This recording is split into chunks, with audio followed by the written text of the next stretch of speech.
I got the moves. I got the moves. I'm making moves. You gotta move. You gotta make the city move. Like, whoa. I make the city move.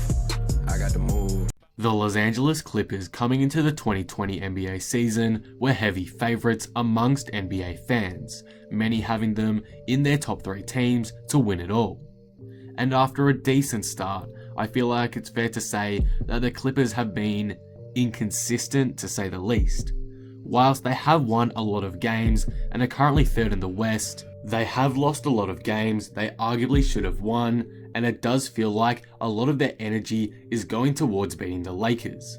I understand that probably isn't the case, but some of these losses they've taken have been pretty unacceptable. However, the Clippers have recently piled on the talent this past trade deadline, and on paper look like one of the deepest teams in NBA history. But will this all matter? How good are the Los Angeles Clippers, and how far will they go in the playoffs? I'll be going over that in today's video, as well as analysing the Los Angeles Clippers in general.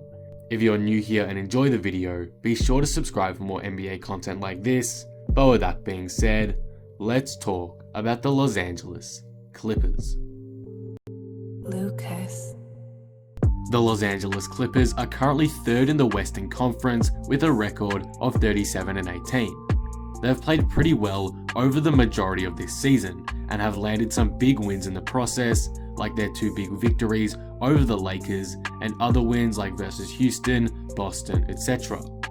However, the Clippers have taken many unnecessary losses. I can name a lot of games they should have won comfortably, like the 30-point loss to the rejuvenated Minnesota Timberwolves and the 25-point loss to Memphis back in January. Overall, it's been a very up and down season for the Clippers so far, but apart from a couple games I mentioned, they look to be well on track. So, who's been playing well for the Clippers and is lifting them towards the top of the standings? Let's start with the obvious one in Kawhi Leonard. Kawhi Leonard is having yet another fantastic season, leading the Clippers in points with 27.2 per game, and is also leading the Clippers in rebounds with 7.5 per game. Kawhi has also upped his playmaking game big time, averaging a career high 5.3 assists per game. Kawhi's game looks virtually flawless on paper, and he's been the biggest factor as to why the Clippers are dominating the 2020 season so far. However, due to his load management, he isn't looking as deadly as the Kawhi we saw in the playoffs last year, but expect that beast to return in April. Kawhi is just coasting right now, making sure he's 100% ready for the postseason, and I completely respect that. It worked last season, so why not do it again? Kawhi Leonard has been balling out when he plays and has been the dominating figure for the Clippers this season. Paul George is the next star on the Clippers who's been having a great year. Whilst at times PG has been a bit off, he's overall been playing at an elite level for LA. He's currently averaging close to 22 points per game, 6 boards and 4 assists, but the stat I'm most impressed by is PG's shooting percentage from deep. On 8 attempts per game, Paul George hits close to 40% from 3, which is phenomenal. Overall, PG has been playing really well this season, but due to injuries and a bit of inconsistency, he didn't make the All-Star game. However, he has only been playing 29 minutes per game, so expect a big jump in production once the playoffs start, as he's shown to us NBA fans before that he's a different animal during that time. The next player I want to talk about is Lou Williams. Lou is having yet another 6 Man of the Year worthy season, averaging a great 19.5 points and 6 assists off the bench for the Clippers. Williams has been clutch this year and has been a fantastic leader for the Clippers. When I think about the LA Clippers and try to think of who I believe the heart and soul of the team is, I always come back to Lou Williams. Him and other guys like Montrezl Harrell, who I'll talk about in a sec, drive the culture of this team and make them what they are. The feel of the Clippers is vastly different without him, and he'd be untouchable to me at this point. Again, he is exactly what the Clippers are all about. Montrezl Harrell and Patrick Beverley are the other 2 players who perfectly represent what the Clippers culture is about. that hard-working, hustling effort on the court on both sides, and to put it simply, that dog mentality is what separates them from other players in their role.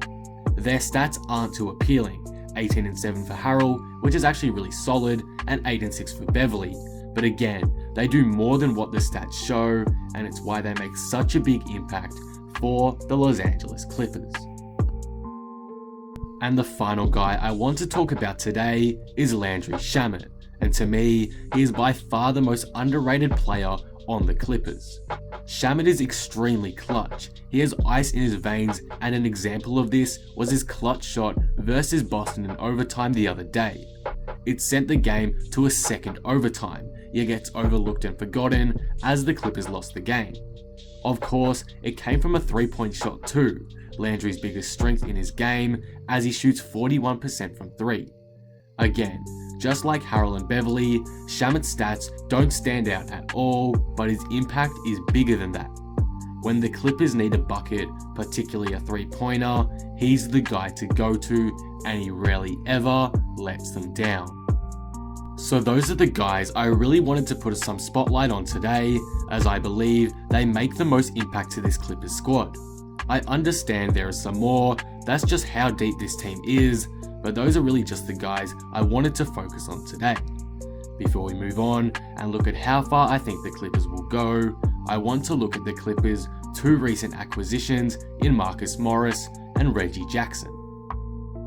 The first guy LA got was Marcus Morris, as they traded for him at this year's trade deadline, and it's honestly pretty crazy how the Clippers managed to acquire him. They got him for just Mo Harkless, which is a massive steal in my opinion. Just like Lou Williams, Patrick Beverley, etc., Marcus Morris has that dog mentality and doesn't back down to a challenge. In his first couple games with the Clippers, he's slid in really well and is averaging 11 and 6 so far in 33 minutes per game. Overall though, I love his addition to LA, and it makes him that little bit extra scary for opposing teams. The second guy the Clippers picked up over the All-Star break was Reggie Jackson. Now, don't get me wrong here, Jackson isn't the best player out there, but he isn't terrible at all. Like people have been saying, he is a solid starting guard at best. It's annoying to see people calling him trash when he isn't at all, and will be another contributor the Clippers can bring out if need be. So far this season for Detroit, Jackson has averaged 15 and 5 assists, and whilst he's been atrocious shooting the ball, he's still a good player nonetheless. I think this signing is getting underrated a lot, and Jackson does need some more love, because I expect he will excel in his role on the Clippers. With those 2 players added, the Clippers have now asserted themselves as the deepest team in the entire NBA. They legit have 2 whole potential starting lineups in their roster. There are 10 guys on this squad that could legitimately start for them. That's how good they are. So, with all this being said, after looking at all the players and recent additions, how far can the Clippers go in the playoffs this season? How good are they actually? In my opinion, the Clippers are currently the best team in the West, and I feel like though they've been inconsistent and had some very bad losses, they will be the hardest team to beat in the playoffs if all things go to plan. If this team plays as a perfect cohesive unit, there's no team in the West I believe can stop them in a 7-game series. I also don't feel like we've seen LA's final form yet. With so much changes to the roster night in and night out, and with Kawhi barely playing at times due to his load management, I don't think the NBA truly knows what to expect from the Clippers come playoff time. We kind of know how they operate and all of that, but Kawhi is a different beast in the playoffs, and he's not taking any games off when they start. I think a lot of teams may get caught off guard, and that's not the scariest thing about this team. If Kawhi has an off night, there are 3 to 4 guys capable of stepping up and dropping 30 points instead. If one guy gets injured, there's another 5 easily capable of taking his place. There are so many options the Clippers can go through, it's just insane. I cannot understate this enough. The depth of the Clippers is by far the best in the league, and is the biggest reason as to why I believe they can win the Western Conference this season and gain the team's first ever NBA Finals appearance. appearance. Overall, these are my thoughts on the Los Angeles Clippers. With guys like Kawhi Leonard continuing to improve their game, and with all the depth they have, I believe this team will take the crown in the Western Conference and make the NBA Finals this year. I mean, this team had insane depth before the season started, and they've just made their bench even better. It's just crazy. With all the things I mentioned combined, I find it very difficult to believe any other Western Conference contender could beat them in a 7-game series, and it's why I have the Clippers making the NBA Finals in 2020 and winning the Western Conference. And that will conclude the video. What do you guys think of this? How good are the Clippers to you? How far do you have them going come playoff time? Let me know in the comments below. If you enjoyed the video, be sure to drop it a like and subscribe. But with that being said, I am out. Peace.